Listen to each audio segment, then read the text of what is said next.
बोलो सतगुरुदेव की जय हो।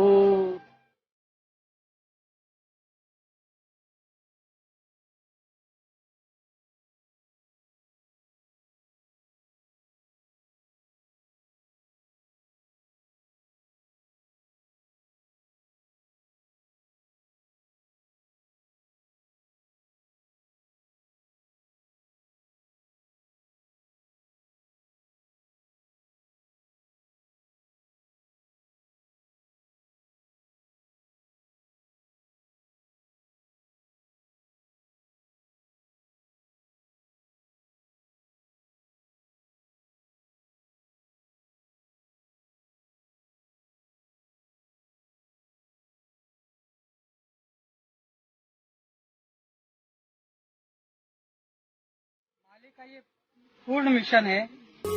मालिक चाहते हैं कि सब एक बने और मालिक एक बनाने के लिए ही सारे धर्मों के ऊपर उन्होंने व्याख्यान दिए हैं। परमात्मा ने सबको एक करने के लिए।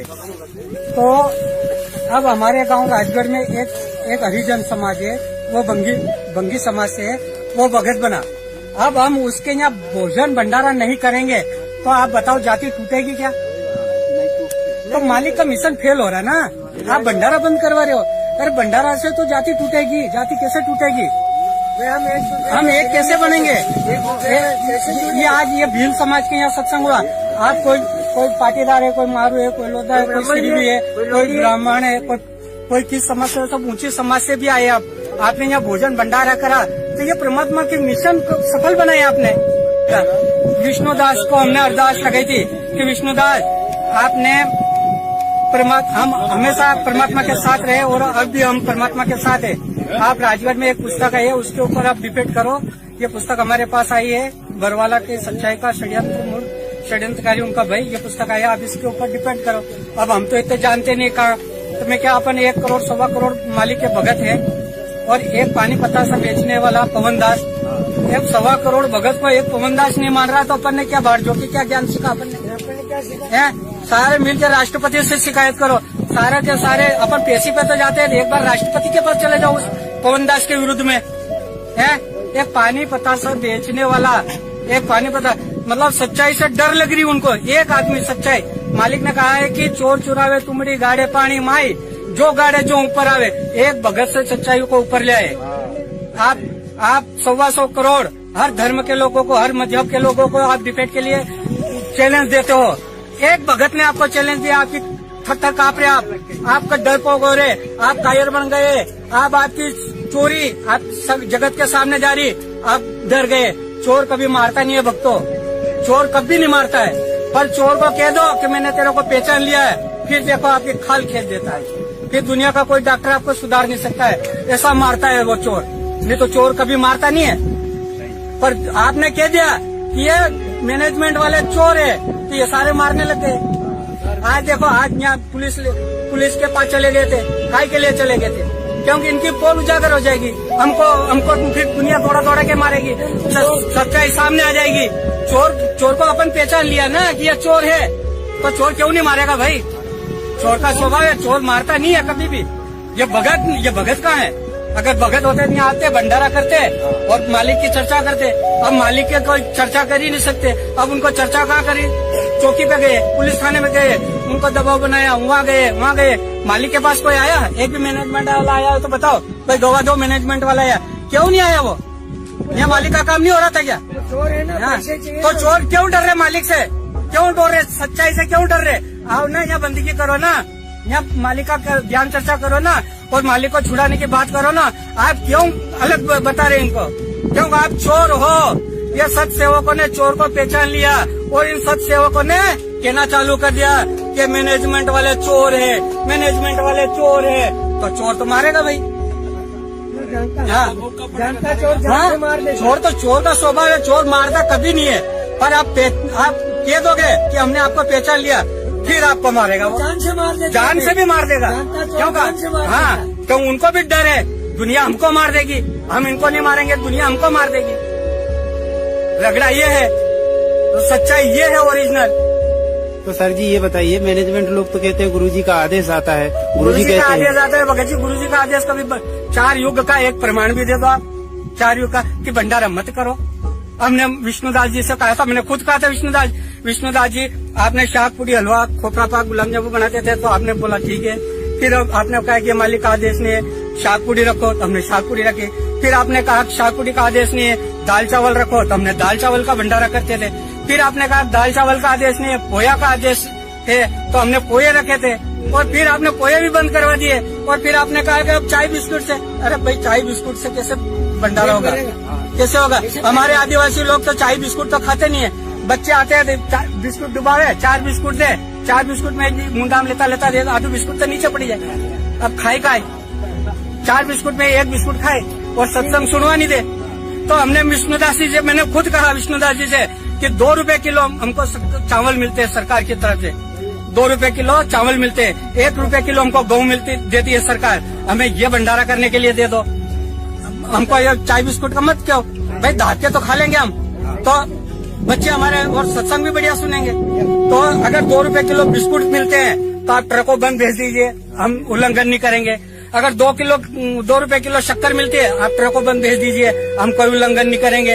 अगर 2 रुपए किलो चाय पत्ती मिलती है आप ट्रकों बंद भेज दीजिए, हम कोई उल्लंघन नहीं करेंगे।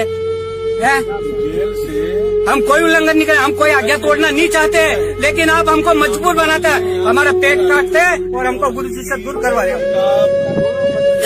सर जी यहाँ सत्संग हो रहा था तो ये रोका गया यहाँ पर। यहाँ ये रोकने के लिए आए थे, मालिक का सत्संग यही रोक रहे हैं। मालिक का भंडारा, एक बेटा मालिक का भंडारा करवा रहा और एक बेटा रुकवा रहा। चोर कौन है बताओ, चोर कौन है? रुकवाने वाला चोर है, करवाने वाला चोर नहीं है। धर्मात्मा कौन है? भंडारा कराने वाला धर्मात्मा है, भंडारा रुकवाने वाला पापी है और महापापी है। और पापियों का सर्वनाश होगा, इसी धरती पे होगा और हमारे सामने होगा, जरूर होगा। क्योंकि रावण का भी अंत हुआ था, कंस का भी अंत हुआ था, दुर्योधन का भी अंत हुआ था और अब इनका भी अंत होने वाला है। इनकी लड़ाई कोई सत्सेवकों से लड़ाई नहीं है, इनकी लड़ाई कोई लूणा भगत से लड़ाई नहीं है, इनकी लड़ाई डायरेक्ट परमात्मा से लड़ाई है इनकी। और परमात्मा इनको ऐसा निपटाएगा, अब ये डर गए हैं, ये डर गए हैं, इनके पैर के नीचे की जमीन खिसक गई है। ये हमने क्या कर दिए है, हम ये क्या कर रहे हैं? ये मरने में भी नहीं बचेंगे। इनके बच्चों को, इनके परिवार को कोई धूप देने वाला नहीं मिलेगा। नहीं तो देख लो रावण और कंस, इनके परिवार में कोई धूप देने वाला नहीं रहा। इनकी लड़ाई कोई लूणा भगत से नहीं थी, इनकी लड़ाई किसी और से नहीं थी, इनकी लड़ाई केवल परमात्मा से थी। परमात्मा का भंडारा रुकवा रहे, परमात्मा से टक्कर ले रहे हैं। ये इतने बड़े पापी है, ये मानव समाज में इनको जीने का हक नहीं है। पूरे मानव समाज, पूरी पृथ्वी पे इनको कोई रहने का हक नहीं है। जो परमात्मा का विरोधी है वो परमात्मा के अंश के और परमात्मा के बच्चों को रोक नहीं पाएगा। परमात्मा के बच्चों को कोई भी रोक नहीं पाया आज तक। प्रहलाद, अकेला प्रहलाद ने भक्ति करी है, परमात्मा प्रकट हुए, छाती फाड़ दी ना उसकी, इनकी भी छाती फाड़ देगा। मीराबाई ने अकेली ने भक्ति करी है, आज तो इतनी सारी संगत है। ये लूणा भगत के भाग्य है, इनके पुण्य है, तो यहाँ इतनी संगत आई है। और कहाँ से आई है? ये सब मालिक के बच्चे हैं, ये सब मालिक के बच्चे हैं और मालिक के लिए ये लड़ना चाहते हैं और मालिक के लिए मर मिटना भी चाहते हैं। पर पापी तुम्हारा क्या होगा? तुम्हारा क्या होगा पापियों? तुमने मालिक से टक्कर लिए, किसी सत्सेवक से टक्कर नहीं लिए। तुम मालिक के दुश्मन हो, महापापी हो। इस पृथ्वी पे आपको जीने का कोई अधिकार नहीं है। यह मालिक कान से सत साहेब जय बंदी छोड़, बड़ा बंदी छोड़, सतगुरु रामपाल जी महाराज की।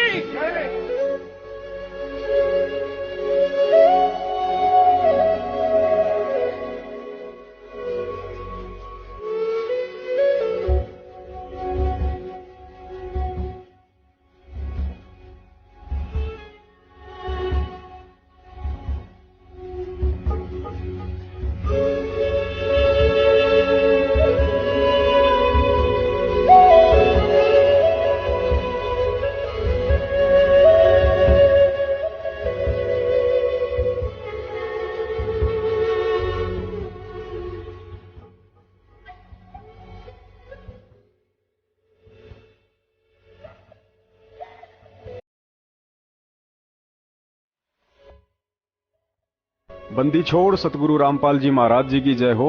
परमात्मा की सभी प्यारी आत्माओं को पवनदास जयपुर वाले का सत साहेब। पुण्यात्माओं, आज आपको एक छोटी सी कहानी सुनाते हैं। करबद्ध प्रार्थना है अंत तक ध्यान से सुनना, क्योंकि किसी भी कहानी का अंत उसकी मोरल होती है। यह कहानी आपको वह सब कुछ समझा देगी जो कि लाखों की संगत पिछले 4 साल से नहीं समझ सकी। दिल्ली शहर में एक वकील रहता था, नाम था केपी सिंह। बहुत ही दिग्गज वकील था। सफेद झूठ को काले में और काले झूठ को सफेद में परिवर्तित कर देना तो उसके बाएं हाथ का काम था। जिंदगी में वकालत से खूब पैसा कमाया और अंत में रिटायरमेंट हो गया, लेकिन उससे पहले अपने बेटे को वकील बना दिया। पिता की अच्छी जान पहचान के चलते बेटे के पास भी काफी केस आने लगे। एक दिन केपी सिंह का बेटा कोर्ट से घर आया तो हाथ में मिठाई का डब्बा था। सबसे पहले पिता केपी सिंह के हाथ में लड्डू थमाकर बोला कि पापा जी मुंह मीठा कीजिए। आज यदि आप मेरी उपलब्धि सुनेंगे तो आपको अपने बेटे पर गर्व महसूस होगा और आपका सीना चौड़ा हो जाएगा। केपी सिंह ने कहा, बेटा जरा बता तो आखिर ऐसी क्या बात है जो तू फूला ही नहीं समा रहा है। बेटा बोला, पिताजी आपको याद हो तो आपके हाथ में पिछले 40 साल से दिल्ली की मशहूर हस्ती सेठ हल्दीराम के दिवंगत पिताजी का एक मुकदमा था, जिसे आप 40 वर्षों तक नहीं निपटा पाए थे।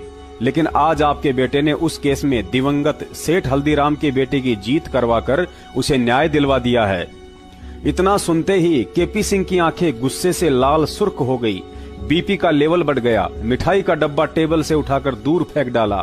साथ ही एक जोरदार तमाचा अपने बेटे के गाल पर जड़ दिया और बोला, नालायक गधे, तुझे इतना ही नहीं पता कि जिस हल्दीराम के केस में आज तूने उसके बेटे को न्याय दिलवाकर उस फाइल का गला घोट दिया है, उस मुकदमे के पीछे तो मैंने तेरी 4 बहनों की एक से एक घरों में शादियां कर दी। तुम तीनों भाइयों के लिए शहर में अलग अलग कोठियां बना दी। तेरी माँ का अमेरिका से घुटने का ऑपरेशन करवा लाया और तुम तीनों भाइयों के बच्चों को शहर के सबसे टॉप स्कूल में पढ़ा रहा हूँ। और आज तो उसी केस की फाइल बंद करवाकर खुशी खुशी हाथ में मिठाई लेकर आया है कि पापा खुश होंगे।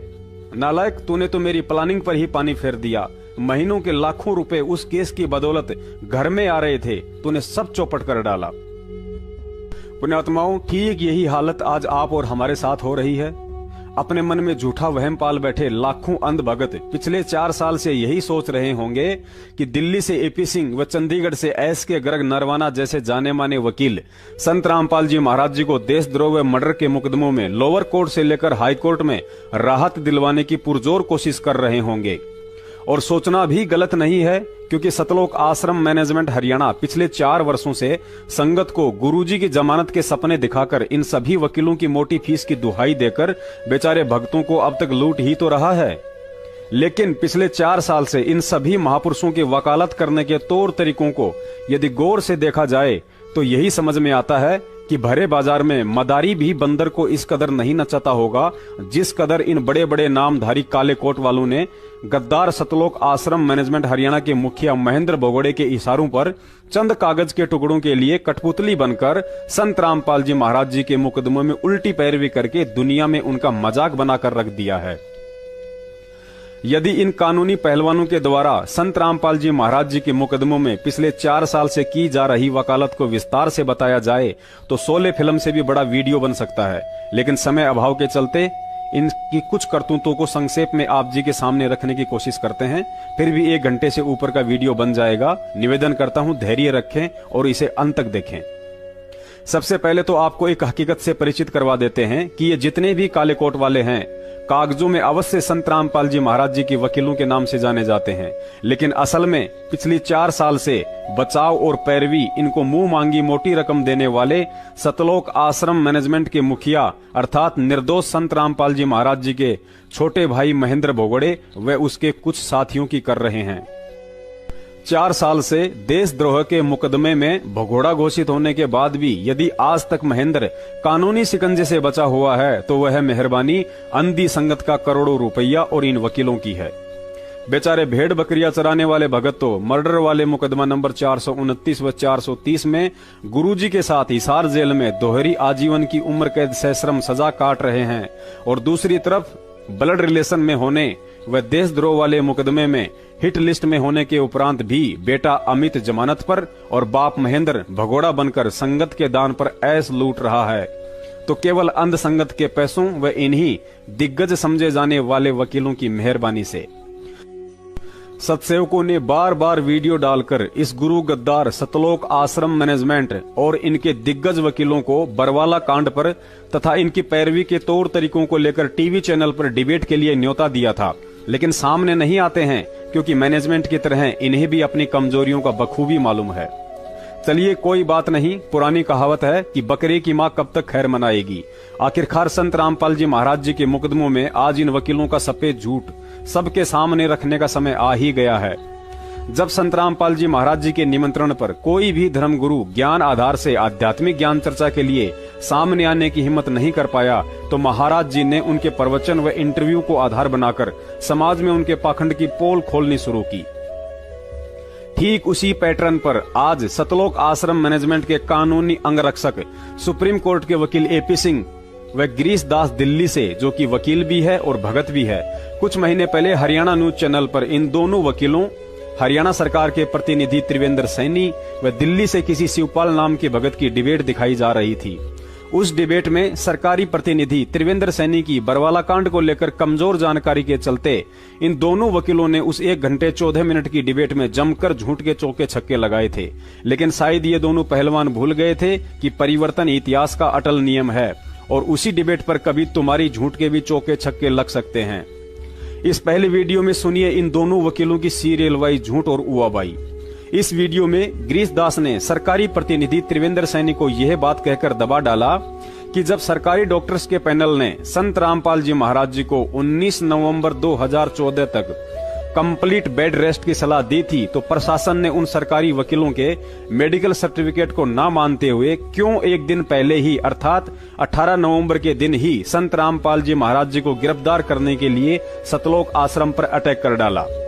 उसके बाद जनाब एपी सिंह ने भी यही आरोप लगाया कि संत रामपाल जी महाराज जी आश्रम में ही थे, वे कोई चाइना या नेपाल के बॉर्डर से भाग तो नहीं रहे थे, वे कोई आतंकवादी तो नहीं थे।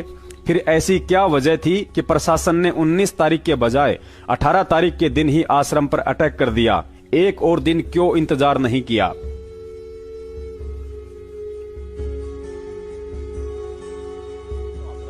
एक और चीज है, यहाँ एक ये भी चीज सामने आती है कि जब वहां उस वक्त स्थिति थी, सरकार के द्वारा ये कहा जा रहा था कि संत रामपाल जी महाराज सामने नहीं आ रहे हैं, तो यदि वो पेश हो जाते तो कंटेंट ऑफ कोर्ट का जो मैटर है, क्या उसको लेकर और परिस्थिति दूसरी होती? नहीं, बिल्कुल पेश होने को। जब 19 तारीख डेट फिक्स कर दी, वो कहीं भाग तो नहीं रहे थे। आपकी 40,000 पुलिस लगी थी सराउंडिंग, कोई ऊपर से हेलीकॉप्टर से तो नहीं आ रहा था, कोई रेड कॉर्नर नोटिस तो जारी नहीं था, कहीं चाइना बॉर्डर और नेपाल बॉर्डर से तो जैसा कि जनरली भाग जाते हैं वैसा तो नहीं था। जब आपको पता है पेशेंट हैं, आश्रम के अंदर हैं, आप तो टाइट रखें, बाहर सिक्योरिटी आपकी टाइट, बहुत अच्छी बात।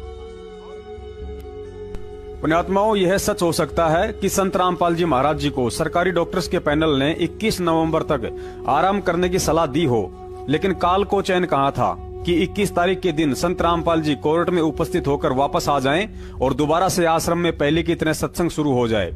इसके लिए काल ने अपने एजेंट सतलोक आश्रम के प्रवक्ता राज कपूर और महेंद्र भगोड़े में प्रेरणा करके हरियाणा प्रशासन को मजबूरन 19 के बजाय 18 नवंबर के दिन ही सतलोक आश्रम पर कार्यवाही करने के लिए बाध्य कर डाला, क्योंकि 16 नवंबर के दिन ही सतलोक आश्रम के प्रवक्ता राज कपूर और संत रामपाल जी महाराज जी के गद्दार भाई महेंद्र ने कालवश होकर मीडिया के माध्यम से यह कहकर पूरे हरियाणा प्रशासन में भयंकर खलबली मचा डाली कि संत रामपाल जी महाराज आश्रम के अंदर नहीं हैं, हमने परसों ही उनको स्वास्थ्य इलाज के लिए बाहर शिफ्ट कर दिया है।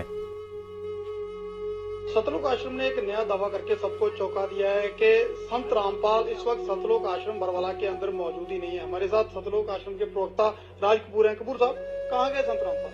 सर, हमें उन्हें अच्छे इलाज के लिए, क्योंकि यहाँ पे डॉक्टर और दवाइयाँ नहीं आने दी जा रही प्रशासन की तरफ से, और बिजली पानी काट दिया है, तो उनको अच्छे मेडिकल की जरूरत थी, तो हमने उनको शिफ्ट कर दिया। कब किया गया उन्हें यहाँ से शिफ्ट और कहाँ किया गया? सर देखिए, ये तो मैं नहीं बता पाऊंगा कि कहाँ किया गया है, लेकिन कल रात को हमने शिफ्ट किया है। लेकिन पुलिस का दावा है कि कड़े सुरक्षा प्रबंध किए गए हैं, आसपास पूरे नाकाबंदी की हुई है, हर एक रास्ते को सील किया गया आश्रम से आने और जाने वाले रास्तों को।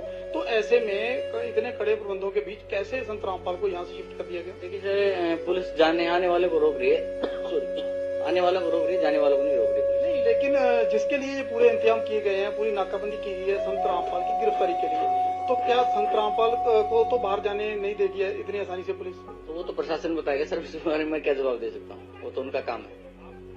लेकिन एकदम सुबह तक आपका बयान कुछ और था, एकदम से आप पलटे हैं कि संत रामपाल आश्रम में नहीं है। सुबह तक आपका कहना था कि वो वही है, यही है। नहीं, मैंने ये नहीं कहा सुबह तक यही है।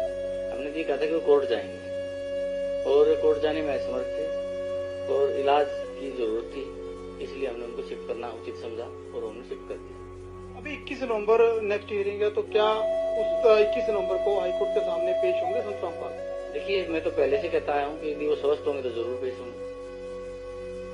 ये थे सतलोक आश्रम के प्रवक्ता राज कपूर। इन्होंने दावा कर दिया है कि संत रामपाल आश्रम के अंदर मौजूद नहीं है, उन्हें किसी हॉस्पिटल में शिफ्ट कर दिया गया है, लेकिन कब, कैसे और कहां, इसका किसी भी सवाल का जवाब नहीं है। और इतनी कड़ी नाकाबंदी के बावजूद आखिर संत रामपाल कैसे इस आश्रम से बाहर ले जाएंगे, इसका जवाब शायद पुलिस प्रशासन के पास होगा। हमारे साथ संत रामपाल जी के भाई महेंद्र दास भी मौजूद है, इनसे जानेंगे। महेंद्र दास जी, अचानक से हालात काफी बिगड़ते नजर आ रहे हैं, तो ऐसे तो काफी नुकसान होने की आशंका है। ऐसा हम तो शांतिपूर्ण तरीके से बैठे हैं, अपने आश्रम के अंदर हैं और ये बल प्रयोग करना चाहते हैं, हमें नाजायज तंग कर रहे हैं। लेकिन आश्रम के लोग भी जैसे टकराव की स्थिति में नजर आ रहे हैं, तो क्या कोई बीच का रास्ता नहीं निकल सकता? बीच का तो यही है कि माननीय न्यायाधीश को चाहिए कि अपने विचार करे। हमको डकैत नहीं है, इतना बड़ा ये केस नहीं है, एक कोर्ट की अवमानना केस उन्होंने खुद बनाया, खुद सुन रहे हैं, इसमें न्याय की उम्मीद है। लेकिन जिस तरह से पुलिस कह रही है या तो गिरफ्तारी करनी पड़ेगी क्योंकि हाईकोर्ट के आदेश हैं, तो क्या संत रामपाल आत्मसमर्पण कर सकते हैं? अब वो यहाँ है नहीं, तो स्वास्थ्य इलाज करवा रहे हैं, बाहर गए हैं, बाहर शिफ्ट कर दिया हमने परसों। एक सबसे बड़ा सवाल यही है कि आपका कहना है कि संत रामपाल आश्रम के अंदर मौजूद नहीं है। अगर संत रामपाल आश्रम के अंदर मौजूद नहीं है तो क्यों फिर पुलिस को रोका जा रहा है? पुलिस अगर जाकर के चेक करती है, संत रामपाल नहीं होंगे तो पुलिस वापस चली जाएगी।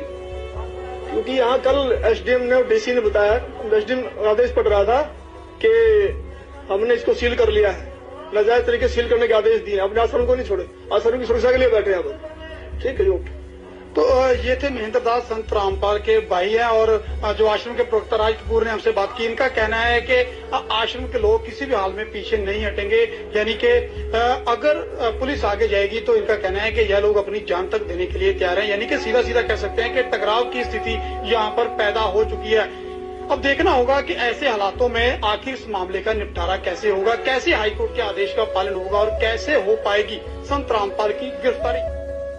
सतलोक आश्रम के इन दो मुख्य व्यक्तियों के इस भड़काऊ बयान से भी प्रशासन ज्यादा हरकत में नहीं आया, क्योंकि प्रशासन ने सोचा कि जब 5 दिन से धारा 144 लग रही है, आश्रम को हजारों पुलिसकर्मियों ने चारों तरफ से घेर रखा है, तो भला संत रामपाल जी को आश्रम से बाहर कौन लेकर जा सकता है। प्रशासन ने इन दोनों के इस बयान को झूठा इंटरव्यू समझकर जल्दबाजी में कोई एक्शन नहीं लिया ताकि किसी को कोई भारी नुकसान ना हो। जब मैनेजमेंट वालों ने देखा कि हमारी दाल नहीं गली और पुलिस तो उल्टा संयम दिखा रही है, तो इन काल एजेंटों ने सीधा ही प्रशासन व कोर्ट को सतलोक आश्रम पर जबरन अटैक करने के लिए यह बयान देकर खुली चुनौती दे डाली कि आज हमने यह तय किया है कि 17 तारीख तो क्या, इससे आगे भी संत रामपाल जी महाराज यदि खुद भी कोर्ट में जाना चाहेंगे तो उन्हें नहीं जाने दिया जाएगा। वहीं इस मामले पर राष्ट्रीय समाज सेवा समिति के अध्यक्ष और सतलोक आश्रम के समर्थक राम कंवल ढाका ने आज शाम को कहा है कि अगर बाबा रामपाल खुद भी जाना चाहेंगे अदालत में तो वो उनको नहीं जाने देंगे। आइए उन्होंने क्या कहा ये भी आपको सुनवाते हैं। न्यायालय जाना चाहें तो संत रामपाल जी महाराज को भी हमारी 1 लाख लोगों की लाशों के ऊपर से गुजरना पड़ेगा। ये आज हमने निर्णय लिया है सर। इसलिए किसी भी सूरत में 17 तारीख तो क्या, उससे आगे भी हम संत रामपाल जी महाराज को किसी भी झूठे मुकदमे में न्यायालय में उपस्थित नहीं होने देंगे। जी, तो काफी सरगर्मी हो गई है, माहौल तनावपूर्ण बनता जा रहा है। पुण्यात्माओं, इस बयान को सुनने के बाद प्रशासन के पास 19 तारीख तक इंतजार करने वाले सारे ऑप्शन स्वतः ही खत्म हो जाते हैं, क्योंकि सतलोक आश्रम मैनेजमेंट के प्रवक्ताओं ने स्पष्ट कर डाला कि ना ही तो आज और ना ही आज से आगे संत रामपाल जी को किसी भी कीमत पर कोर्ट में हाजिर नहीं होने दिया जाएगा। तो फिर प्रशासन क्या मूर्ख है जो 40,000 पुलिस फोर्स को लेकर सर्दियों में 19 तारीख तक का इंतजार करेगा, क्योंकि मैनेजमेंट के बयान के अनुसार तो 21 नवंबर को भी आश्रम की तरफ से यही ठेंगा दिखाया जाना था। अतः अब इन दोनों वकीलों की मोटी बुद्धि में यह बात घुस जानी चाहिए कि यही वो मुख्य कारण था जिसकी वजह से हरियाणा प्रशासन को ना चाहते हुए भी 19 नवंबर के बजाय 18 नवंबर के दिन ही सतलोक आश्रम बरवाला पर कानूनी कार्रवाई करनी पड़ी थी। लेकिन आज तक इन्होंने कोर्ट में जाकर गुरुजी के पक्ष में यह पॉइंट नहीं रखा, क्योंकि इस पॉइंट से गुरुजी निर्दोष और मैनेजमेंट दोषी साबित होता है, और यदि मैनेजमेंट ही जेल चला गया तो फिर इन वकीलों की जेब कौन भरेगा।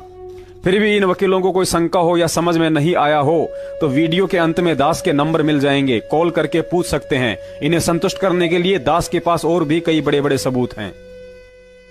पुण्यात्माओं, अब आगे आप जो वीडियो देखेंगे उसमें त्रिवेंद्र सैनी जी ने कहा कि संत रामपाल जी पर कोर्ट की अवमानना का मामला था, लेकिन उन्होंने कोर्ट में हाजिर होने के बजाय उस मेडिकल सर्टिफिकेट की आड़ में कोर्ट जाने से बचने के लिए बच्चों व महिलाओं का जमावड़ा अर्थात ढाल बनाना शुरू कर दिया।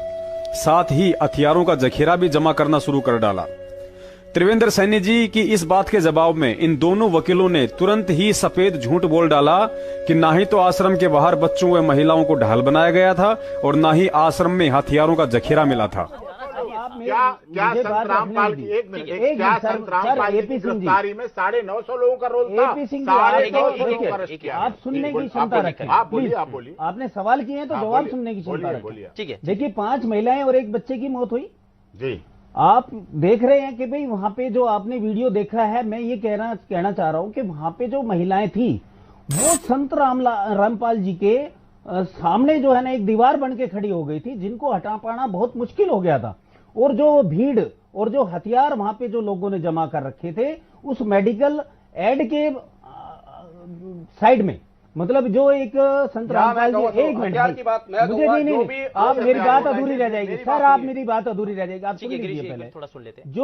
जो वहां पे मेडिकल का जो टाइम दिया गया, संत रामपाल जी ने कहा भाई हम 19 नवंबर को जो है पेश हो जाएंगे, लेकिन 15, 16, 17 को वहां पे क्या हुआ, वहां पे उनके अनुयायियों ने वहां पे जमावड़ा लगाना शुरू कर दिया और वहां पे हथियारों का जखीरा जोड़ना शुरू कर दिया।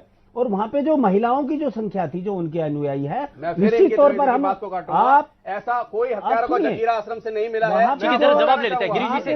ठीक है त्रिवेंद्र जी, आपका जो सवाल है वो जरा जवाब ले लेते हैं गिरीश जी से। गिरीश जी बताना चाहूंगा, गिरीश जी यहाँ ये सवाल उठ रहा है कि हम आपकी बात नहीं काट रहे हैं, आप हमारी बात मत काटिए। आपको बोलने का पूरा अधिकार दिया गया, हमें भी तो सरकार का पक्ष रखना। हमारी सरकार निर्दोष है, रामपाल अनुयायियों के विरोधी नहीं है। झूठे आरोप लगाकर आप अपना पक्ष मत रखिए, आप बिल्कुल पक्ष रखिए, सच्चाई के साथ रखिए। एक मिनट, जो हथियारों का जखीरे की बात कही जा रही है, मैं को बता दूं कोई ऐसा हथियारों का जखीरा आश्रम में नहीं था। वहाँ पे हथियार बरामद नहीं किए, मेरी बात सुनिए, जो भी हथियार थे कोई भी गैर लाइसेंसी हथियार नहीं था। परिवार सहित आते थे लोग, परिवार सहित आते थे, परिवार के साथ जो महिलाओं को आगे करके जिस तरीके क्या गोलियां नहीं चलाई आस्था है उसको संत रामपाल जी में जो 5 महिलाएं मरी उसका जिम्मेवार कौन है? रामपाल हो गए, जिससे कि आपने अभी जो क्वेश्चन करा है कि वहां महिलाओं को ढाल बनाया गया था, ऐसा कुछ नहीं है, क्योंकि संत रामपाल जी महाराज इसमें बाइज्जत बरी हो चुके हैं। वहां पर किसी भी महिला को, किसी भी बच्चे को कोई ढाल नहीं बनाया गया था। और रही बात हथियारों के जखीरे की, वहां पर ऐसा कोई भी, आप पुलिस रिपोर्ट देखिए ना, पुलिस रिकवरी रिपोर्ट देखिए कि कौन सा हथियारों का जखीरा। लगता है सतलोक आश्रम मैनेजमेंट की तरफ से इस झूठे प्रवक्ता गिरीश दास ने अभी नई वकालत शुरू की है। इसे वकील होकर अभी ढंग से झूठ बोलना भी नहीं आता है, क्योंकि उसके लिए भी टैलेंट की जरूरत होती है। कहते हैं ना कि नकल में भी अकल की जरूरत होती है। अरे भाई, वर्षों से एपी सिंह के साथ रह रहे हो, कम से कम इतना हुनर तो सीख लिया होता कि शब्दों के माध्यम से कौवे को कैसे बगुला सिद्ध किया जाता है। त्रिवेंद्र जी ने बिल्कुल सत्य कहा कि मेडिकल की आड़ में आश्रम के बाहर बच्चों व महिलाओं को ढाल बनाया गया था, क्योंकि मैं पवन दास उस घटना के समय वहां मौजूद था और इन बच्चों व महिलाओं को ढाल बनता देख उस समय पूरी दुनिया ने भी मीडिया के माध्यम से आंखों से देखा था। फिर भी तुम लोगों को इस डिबेट में झूठ बोलते हुए जरा भी शर्म नहीं आई। गिरीश भैया, लाखों भक्तों की भीड़ अंधी और मूर्ख हो सकती है जो आपकी इस उवाबाई पर यकीन कर ले, लेकिन दुनिया इतनी मूर्ख नहीं है। देखिए इस वीडियो में जो उस समय मीडिया वाले भी बार बार यही सवाल कर रहे थे कि मामला संत रामपाल जी महाराज व कोर्ट के बीच में है, फिर इन बच्चों व महिलाओं को क्यों ढाल बनाया जा रहा है। और इन नालायकों ने तो वहां भी सफेद झूठ बोल दिया कि बच्चों व महिलाओं को यहाँ हमने नहीं बैठाया, ये अपनी मर्जी से बैठे हैं। जबकि तुम गद्दारों ने तो इस दास की आंखों के सामने उन बच्चों व महिलाओं को जबरन संत रामपाल जी महाराज जी के झूठे आदेश बता कर 2 शिफ्टों में हाथों में तख्तियां देकर बैठाया करते थे, ताकि अंत में प्रशासन आश्रम पर अटैक करने के लिए मजबूर हो जाए और संत जी को जेल। बच्चे और महिलाओं को इसके बीच में लाने का क्या संदर्भ? बच्चे महिलाएं हम नहीं लेके आए, बच्चे महिलाएं, आप भी बीमार, आप हटा भी तो नहीं रहे उनको, किसको? बच्चे महिलाओं को नहीं, हम हटा रहे हैं, लेकिन वो जिद कर रहे हैं। अब उनकी जिद के आगे हम क्या करें? वो भी संत रामपाल जी महाराज के अनुयायी। रही बात आश्रम के अंदर हथियारों का जखीरा जमा करने की, तो यह बात भी बिल्कुल सत्य है। संत रामपाल जी महाराज जी को बंधक बनाकर इन सतलोक आश्रम के गुंडों ने बाहर से सैकड़ों की संख्या में कैंसीट और भारी मात्रा में डंडे और पथराव के लिए आश्रम की छत पर पत्थरों का इंतजाम कर रखा था।